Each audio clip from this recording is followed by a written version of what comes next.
and then sulk and be like, oh, well, we lost because we got ganked. No, you lost because you weren't looking at what your jungler was doing. Okay, I don't want to sound like anyone's dad here, but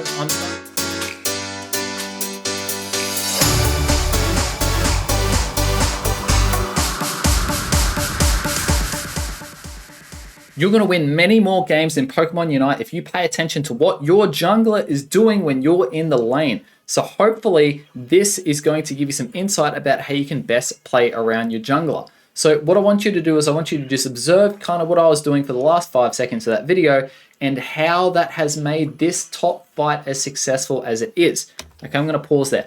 Now, minus the fact that you can absolutely say, yeah, well, they played like idiots. Yeah, they did, but we capitalized on the idiocy. And I'm going to just kind of highlight a couple of things that happened. So the first thing is that, well, we're sitting in the bush. And why am I sitting in the bush here so comfortably knowing that there's a fight that's going to be engaged? Well, this bush is nice because it gives you vision if they're running this way. It's very unlikely that they're taking the long route down. So it gives you vision if they're going on your side of the map, but it also gives you vision around if they're trying to do a little bit of a sneak around and loop in here. Secondly, look at the jungler. The jungler's pathing, by the way, and how did I know this straight away? Look at the jungler's pathing. It's looking like this. That's what the jungler's doing. I'm playing accordingly to this. I'm like, oh, okay, he's probably going to come to the top lane. That's probably what he's going to do. So what am I going to do? I'm going to sit in here. I'm going to try and provide him as much vision as I possibly can. So when he does make his arrival, we're going to be able to do, you know, like as best as we can possibly do. So you can see here, what am I trying to do? I'm just baiting. I'm like, hey, Ghastly, hey, Mewtwo, come attack me. Come attack me. Please, come on in. Knowing full well that we've got a jungler coming up this way. We've got this guy coming in this way, and we're going to collapse on them. There's going to be a big death hole right there. And is that what happens? Yes, it is what happened, because we saw that just before, right? We go in with quick attack, we shove them back, we get the double KO, and we've won that top lane exchange because of playing with the jungler. That's exactly what we did. We utilized what the jungler was going to do. He's going to gank in the top lane, so we best supported him. Now we're making him unstoppable, right? Like he's level 6. So that is absolutely how you can utilize your jungler. Let me give you another example of this. All right, let's have a look at another example. This time we're in the bottom lane, and I am playing as Sylveon. I've got a Comfey on me, so our lane in terms of securing is not as, it's actually not going to be excellent at all. You can see the pathing of the Espeon here. He's done this, so he's coming into the bottom lane, and I'm aware of this. So you can, and I've got the same idea. This guy here and this guy here, I'm going to try and bait them this way as much as I possibly can, so he can come down and we can collapse on them here and hopefully get some kills and hey, yay, and all that kind of stuff, right? So you can see I'm pressing them. I'm trying to, like, notice what I'm doing. I'm not hitting this farm. I'm trying to slow this down. I'm trying to take as much time as I possibly can, keep them locked up here, give him the time to come down. So by the time this farm is secured, these guys are here, and then we can go bang, bang, bang, bang, bang, and done. So I'm just trying to stall. Look, I'm not attacking.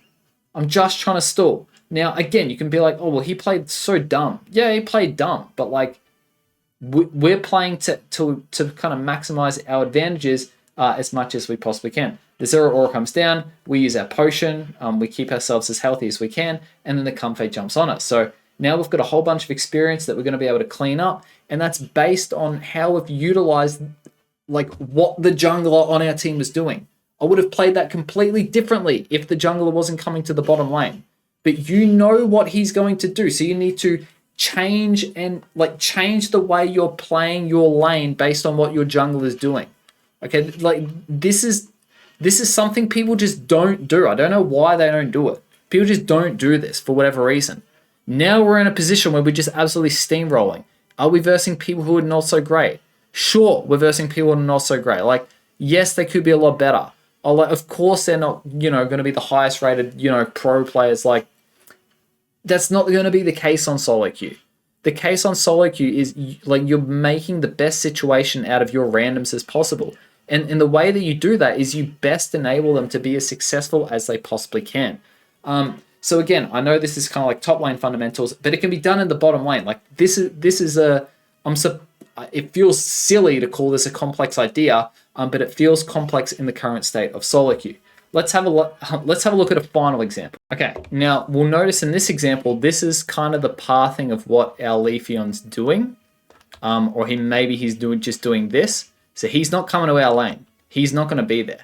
So you can see, like, we're playing accordingly here. It's like I'm trying to give him vision, but I'm kind of like, hey man, let's not overcommit this. I'm just looking for vision to make sure that he kind of doesn't die. Now, I'm in a position where I actually thought I could use X speed and get out of this, and well, that's exactly what happens. We use synthesis, we get out, and we're playing this accordingly. We're sitting on our pad here. We've tried to like slow down the pace as much as we can, keep kind of, like farm here, farm there. Okay, ideally we've taken this out straight away. If we know that he's going to go down and do this, we don't want to keep this farm up, because potentially we've contested farm that we're not able to get there and there, and now the enemy's going to be able to come in and take this in a 3v2 situation. So ideally we actually don't keep this farm up here at all. Like, that's probably a bit of a misplay. However, I'm playing support, so I'm not just going to farm by myself. But the key thing here is, and I'm glad that it's happened, is that you don't die and you sit on your pad, because guys, this is solo queue. We're versing people who are not so excellent at the game. Now all of a sudden our 3v2s are 2v2. They've overcommitted. They've scored like, 26 points in our pad, but they're still farm up and they're dying. So we push him back. It's like now all of a sudden this is very, very different. Very, very different. So we've utilized our vision from the jungler, and now the jungler, look at what's happened with him. He's gone bottom. He's going to now do this. Boom, boom, boom, boom, boom. Hopefully go in here, come here, get score, hit some farm up, hit there, go back down there. That's kind of going to be his rotation there. Well, what am I going to do?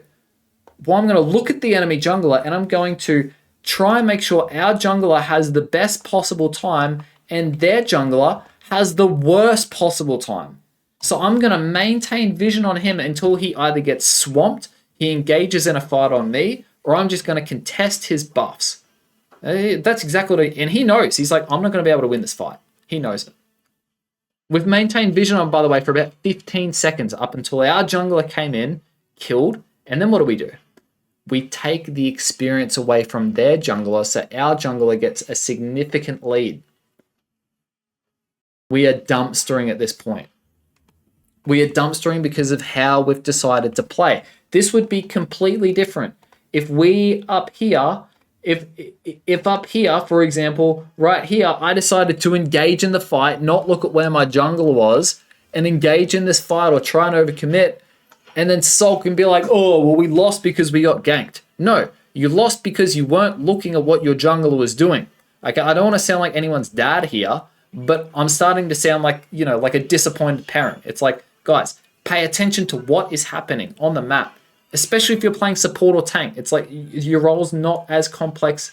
Like, it's your role is macro complex, not micro complex. So I'm really, really hoping you're finding some value, and I'm really hoping a lot of you guys are going to take some actionable points out of this game. If you found this top lane fundamentals useful, absolutely, let me know in the comments. I appreciate your feedback. I appreciate your support. And until the next video, good luck climbing on your Pokemon Unite games.